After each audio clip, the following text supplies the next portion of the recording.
Hi, everyone, and we are back with another local spotlight series. Today is going to be such a great interview. I am so excited. Before we go any further, I just want to bring up one more time donations. If you are so inclined to donate, you can go to the comment section below here on Facebook and click on the PayPal link. That will take you to a donation spot. You can also go to our website, which is ketg.org, click on support KETG and donate there. All of your donations are so greatly appreciated, and they're going to help us with our supersized 2021 season. We're really excited about it. It's very different. We've got some really interesting titles coming your way, and we're really excited to bring those to you. But enough about that. I am so excited to introduce everyone to my good friend, Jermaine Woodard Jr. Hey, Jermaine.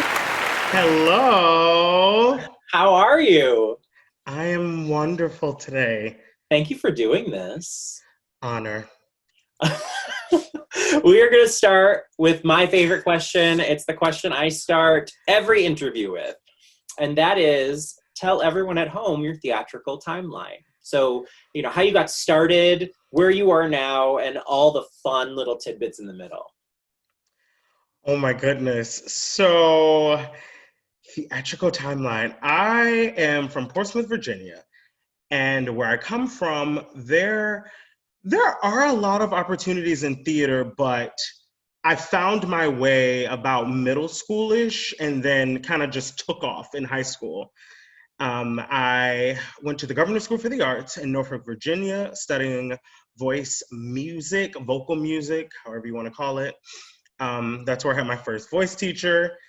And that is also where I found opera. But right before that, I grew up in the Black church. I loved Disney growing up. My favorite movies. Disney. I know, my favorite movie is The Wiz. I love The Wiz. Don't even. We'll talk about that later. Yes. And I loved being on the karaoke. Like, I was that guy. This is not really my resume, but I was the guy that was practicing to High School Musical. Mm-hmm. You gotta be strong, you gotta be tough. Like, I was singing everything. And then when I actually started studying, I was like, oh my God, I can do this. So that's when I kind of took everything and just spearheaded straightforwardly as I could. And I got my first chance at opera at 14. I was in the Magic Flute. I was die Sprecher, the speaker. And I did The Marriage of Figaro, Johnny Schicchi, Dido and Aeneas, The Mikado. I was with Virginia Opera, which is a professional opera company. I was with Lyric Opera of Virginia. And they're no longer a thing, but I was in the chorus for that. So to get paid from two opera companies in my youth was like, it was like a solidifying thing. Like, big deal. I'm validated. And then I went to college and kept opera going, but I did a little bit of a cappella. I actually hadn't done a musical yet. Okay. I was surrounded by a lot of musical theater people. They got their shine in musicals like Pippin and X, Y, and Z of other things that the amazing Governor School has done. But as for me, it was pretty much opera up until 2016. And in college, I landed a couple of roles with Hartford Opera Theater, an opera called, where they were really new works. This company, like, they were all about showcasing new composers and new works. So I got a stab at that. And I did a couple of operas with which is now Opera Connecticut. Mm-hmm. In college, I did The Speaker again, which was crazy. That's awesome. Yeah, but then I started doing cooler stuff. Like, I got to give Hart kudos for this. We did Street Scene, and Kurt Weill is like, like that nice mix between theater and opera. Yeah. And I think it was that point on, I was like, oh my God.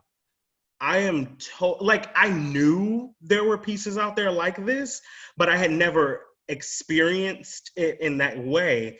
And in college, I was Henry Davis doing street scene my sophomore year. And it was pretty awesome. It was pretty awesome to do something like that and know that that type of opera is out there, because I love contemporary modern opera that actually is very akin to theater, the classic theater that is. So I did Henry Davis in street scene. I did Speaker again. I was John Styx in Orpheus in the Underworld, Offenbach's opera. And then graduated, did a few other things in the church sector, and I did my first musical, Ragtime, Yes. House Walker, with Rocky Hill Community Theater. And from then on, it's been history. I've been doing a lot of performing. Good. You need to be. I know, girl is booked, but it's exhausting. But it's also great because it's one of my biggest motivators to perform and affect people's hearts, and usually perform with a message. And that's kind of what I'm on, the wave I'm on now. But in addition to Coal House, my second musical ever was Parade as Jim Connolly, and which is where I first saw you. And was yes. Like, what? Oh, the tea with that production. It was a great experience. It was so taxing mentally, emotionally, and most of all vocally. Oh yeah. Because I had never extended my voice in that way for 9 shows. Because in the world of opera, it's either, you're with a young artist program, or you're with a full season of shows at the company. But locally, it's usually 3 or 4 shows max, maybe 2. And opera is a little bit easier to maintain vocally for me, because technique-wise, that's kind of where I got the most of my education. Right. But technique-wise, I was not ready for Jim Connolly. And as great as his part is, it was very vocally fatiguing. Yeah. But we made it work. You sure did. So what do you do now? Like, what are you doing now? So now I am primarily involved in the choral sector of music. I belong to Voce Inc. in Hartford, Concora in Hartford.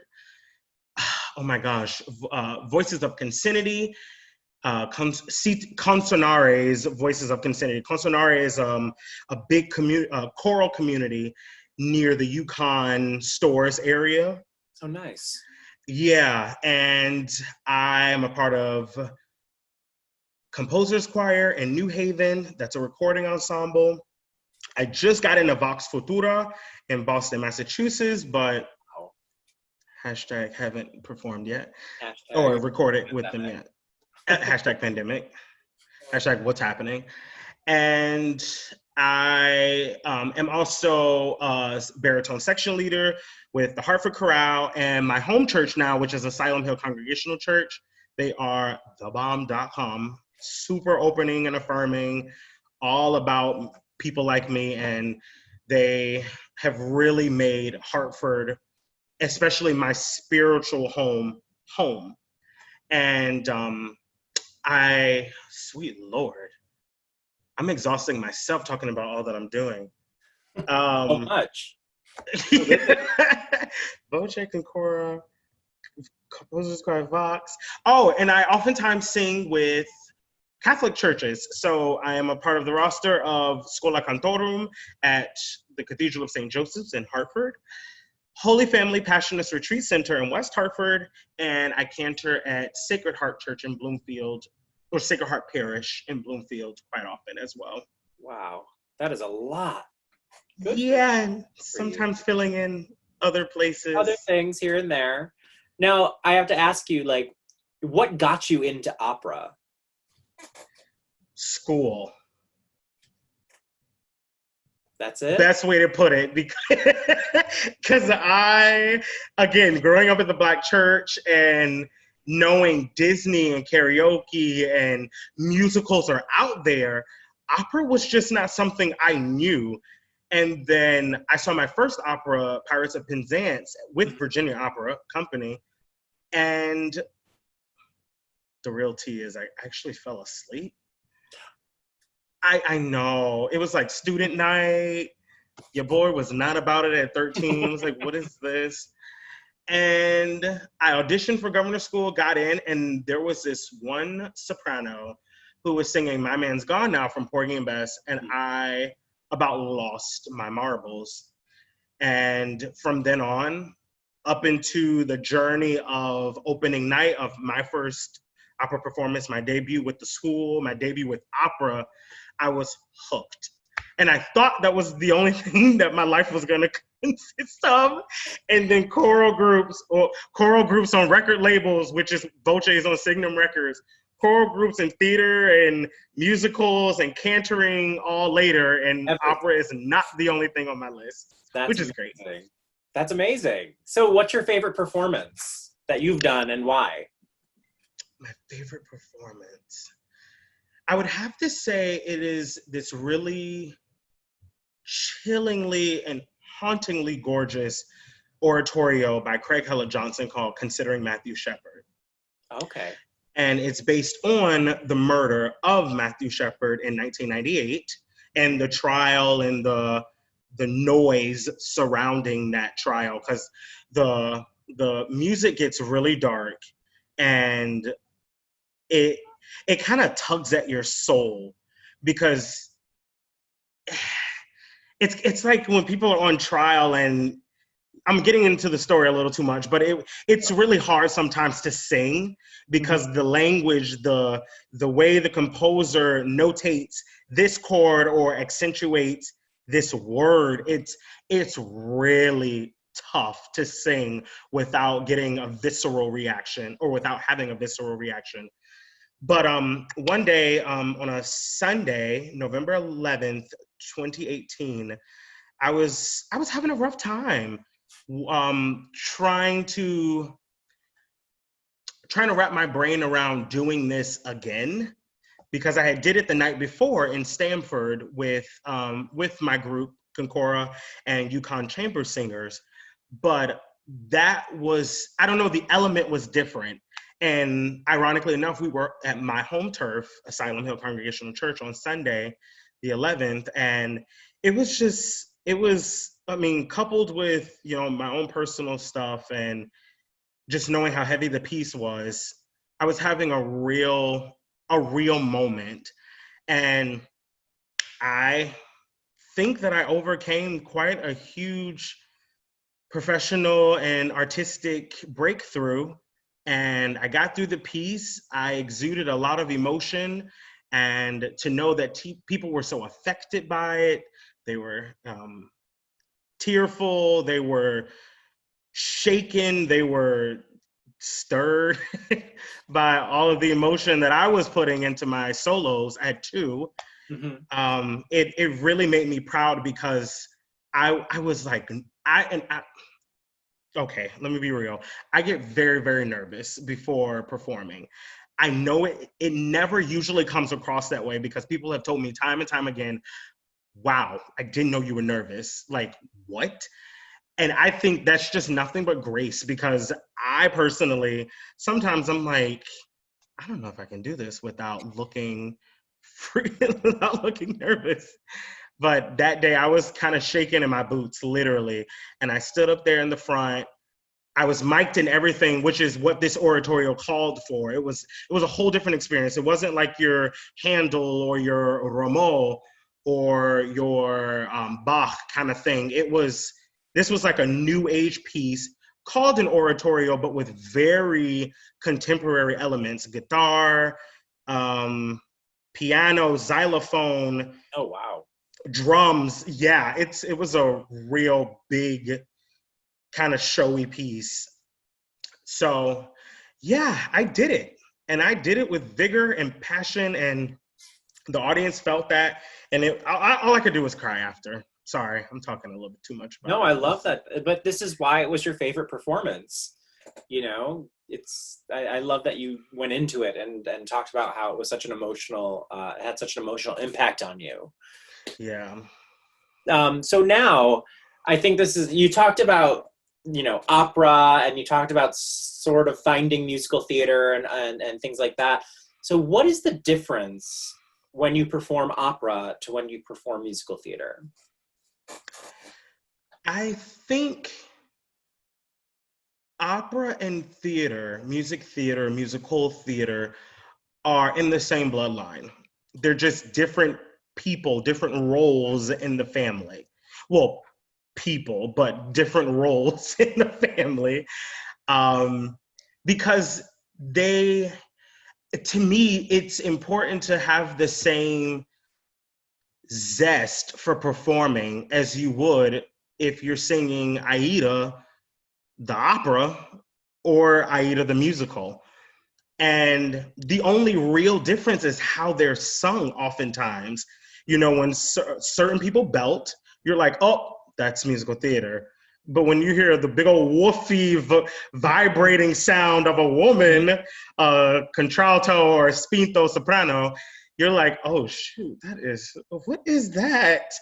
And that's really all what it comes down to. They're very similar in execution, but stylistically very, very different. I think theater, every time I think of musical theater or Broadway, I just think of liveliness, production, mics, um, a large crew of people who are handling, the instrumentation, the sound production, the engineering, the lighting. I mean, and it's the same way for opera, but it's just different. Like when I think of a Broadway stage, like it's not as large as probably the Met, but Okay. it's still just like it's still in your face. Although opera is a lot more subtle at times because you have arias and you have these very long duets, Mm-hmm. cavaletas, da capo, and I'm like, what? I love it, but it's sometimes theater it just gets right to it.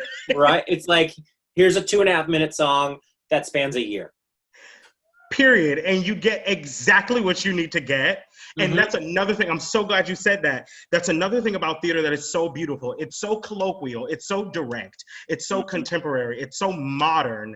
And everything about it, it fits the times usually, which is why I was actually having a struggle some time ago. And I didn't know I was going to talk about this, but I was having some struggle with, oh my God, am I more of a theater singer or am I more of an opera singer? Where's the middle? Can I have both? Can I do both? And yeah, oftentimes opera stars cross over. Kelly O'Hara, Renee Fleming, there's countless others, and I'm drawing blanks on Miss all of them. Audra. Oh, Don't speaking of forget my Miss man's gone now, oh my God, Queen Audra. That's actually, she's in 2008. She was one of the first people because after I heard my friend sing it, who just happened to be a Black soprano, I was like, oh my God, who else sings this piece? What is Porgy and Bess? What is happening? And speaking of similar to theater, Porgy and Bess is like that as well. Agreed. Gershwin wrote a whole bunch of jazz pieces. Mm-hmm. Gershwin is not an opera composer, really. I mean, technically, but like Right. not really. So yeah, I mean those differences right there. You write jazz and then you turn around and write an opera. Like only theater composers are doing that, and opera composers do it, but it's never received like a theater composer. And I love the classic theater, like the Sondheim, early Sondheim, Rodgers and Hammerstein, the Kern, the Porter, all very classical, and I don't want to say regal and get in trouble for that. Mm-hmm. Because it's not like a royal essence, but Right. it's just I don't know, it's something something classic about it. Knowing if you know music history, you know what I'm trying to say. whoever's Well, listening to this. well, speaking of musical theater, we are about to be graced Uh-oh. by a performance from you. So can you go into what you're singing, who wrote it, and why you chose this song in particular? Yeah, so I am singing Make Them Hear You, and it is from the musical Ragtime. This is Cole House Walker's, I think this is his final song before his untimely death. His final Spoiler. solo. Spoiler alert. Spoiler alert. The musical is by the playwright McNally, and the composers are Lynn Ahrens and Stephen Flaherty. Yeah. Drawn a tiny little blank. Okay. And it's a very powerful piece. The reason I chose this song is because of its power, its captivation from the very moment you hear this specific piece. But once you start the musical, you're like, oh my God, where are we going? And it just gets dark and real quick. And I think, it's very timely. Make Them Hear You is a very timely piece. Debuted in the 90s, but super prevalent in 2020. Absolutely. Well, we're so excited to hear it. Here is Jermaine Woodard Jr. singing Make Them Hear You from Ragtime.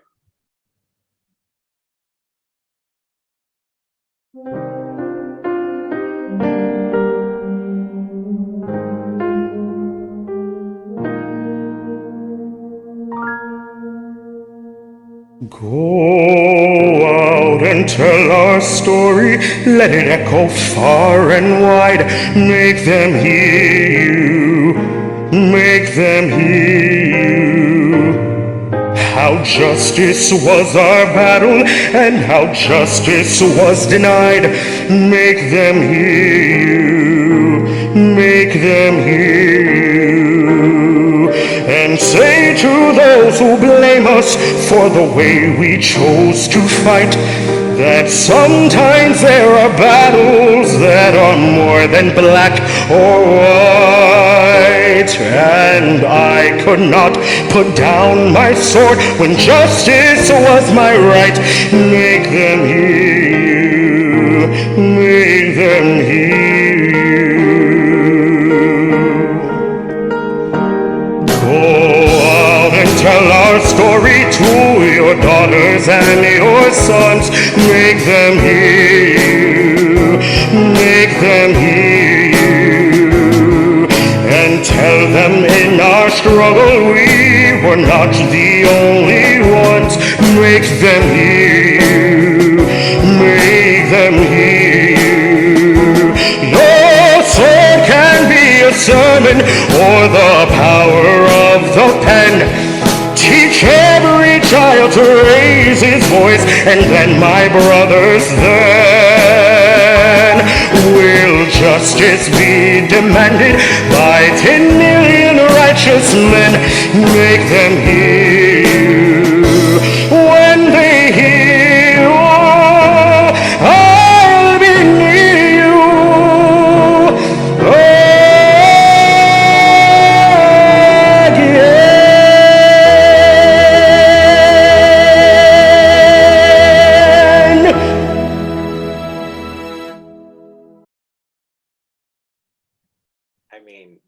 I have nothing to say about that. Like, you're so good. You're just so good.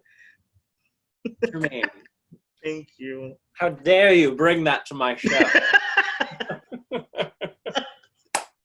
Honored.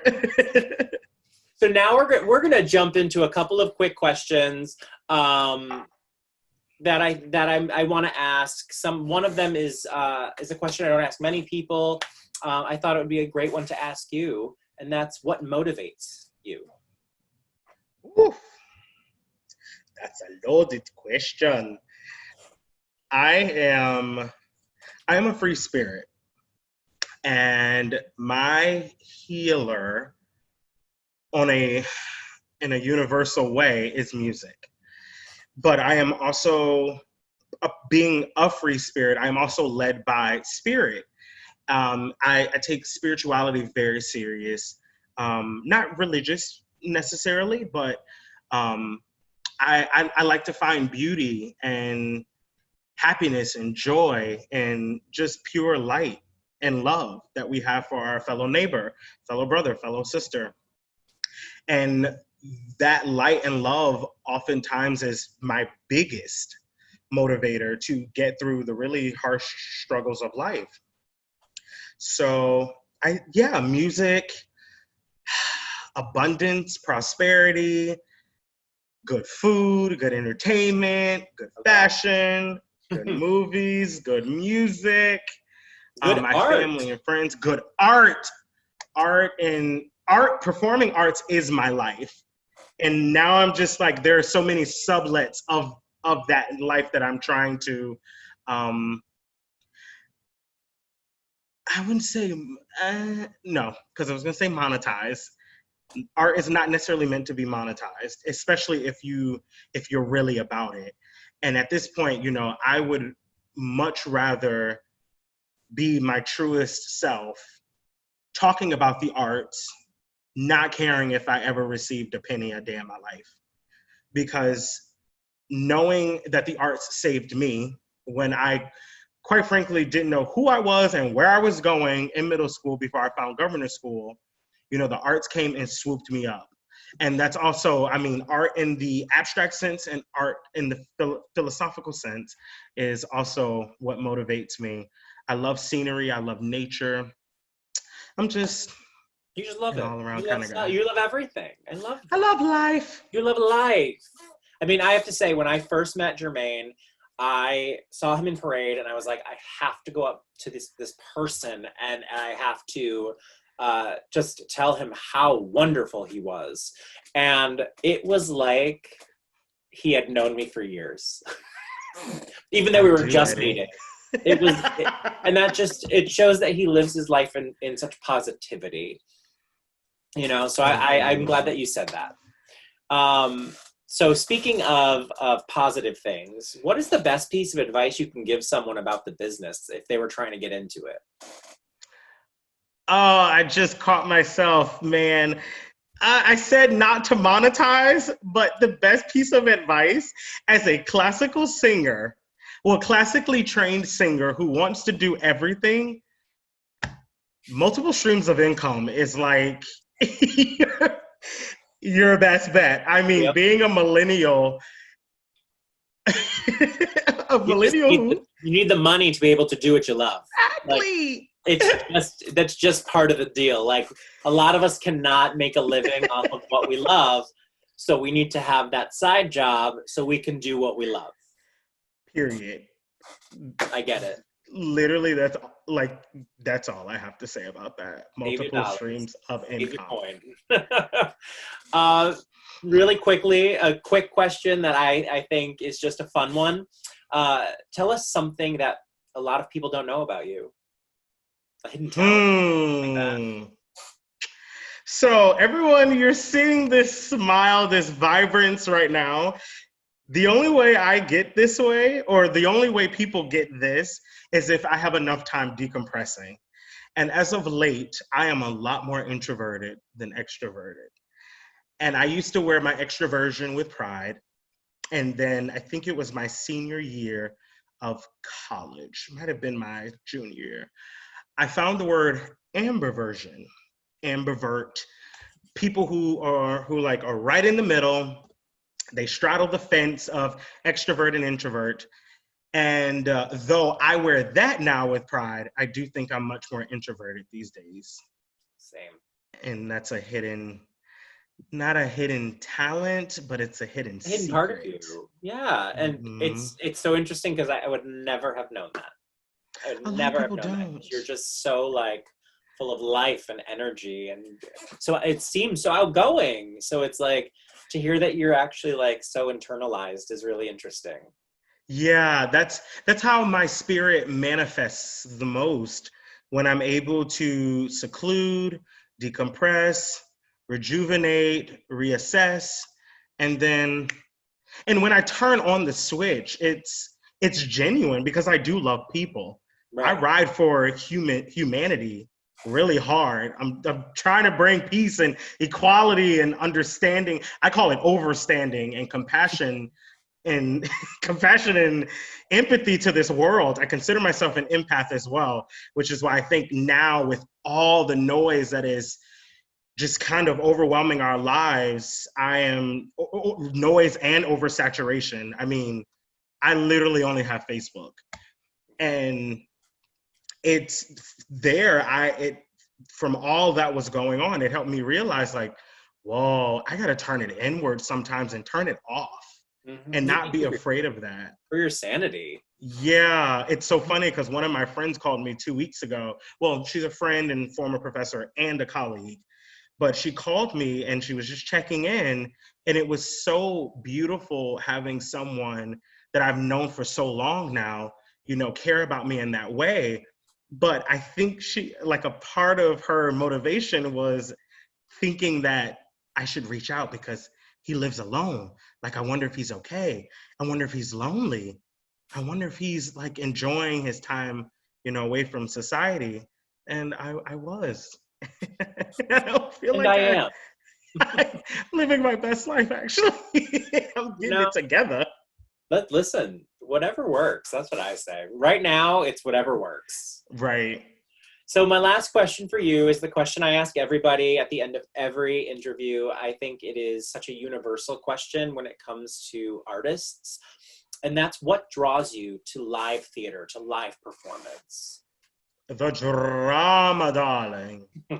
It's the drama of theater. Again, I kind of touched on this earlier. It's opera, theater, concert. I've been to quite a few concerts recently. Why am I drawing? Room Full of Teeth. They had this infusion of, oh my gosh, dance and spoken word and mime, and oh my God, it was epic. But it was the drama of it all. And being someone who's much more introverted, when my spirit or my energy needs some light, cinema and theater is always the best choice because I always find so much inspiration and so much life in that. And again, I kind of diverged, but what I was alluding to earlier and mentioned, the costumes, the set, the people, the energy of the show, the music, the composer's direction, the singers. Oh my gosh. God, I love Everything singing. about it. Everything about it. The people. I mean, the audience, we make it. I know for me, when I went to Songs for a New World at New York City Center in New York 2 years ago. And I wanted them to know from wherever I was sitting, I'm here with you, cheering you on. I will scream like I'm in a black church, or I will hoop and holler like I am at a Super Bowl game. Mm-hmm. You are amazing, and you need to know that. We were there. We saw it too, and we did the same thing. It's like a rock concert. Yes. The appreciation was there. The appreciation. I love that. I appreciate music so much. Jermaine, thank you so much for joining us on the Local Spotlight series. You are so positive and wonderful and such a kind, gentle spirit to have. So I'm so lucky to know you, and I thank you one more time for coming on the show. Thank you. Thank you, Jermaine. You have a good night.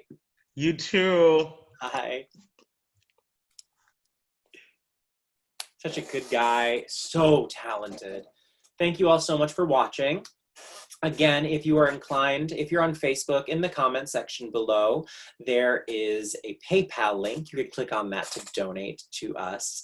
Every little bit helps. If you're not on Facebook, you're on IGTV or our YouTube channel, or you're on Facebook and you would like to donate later, you can go to ketg.org and click on Support KETG and donate that way. Thank you all so much for joining us for another Local Spotlight series. My name is Eddie Zitka. I am the Artistic Director of K&E Theater Group. And thank you so much. Have a great night.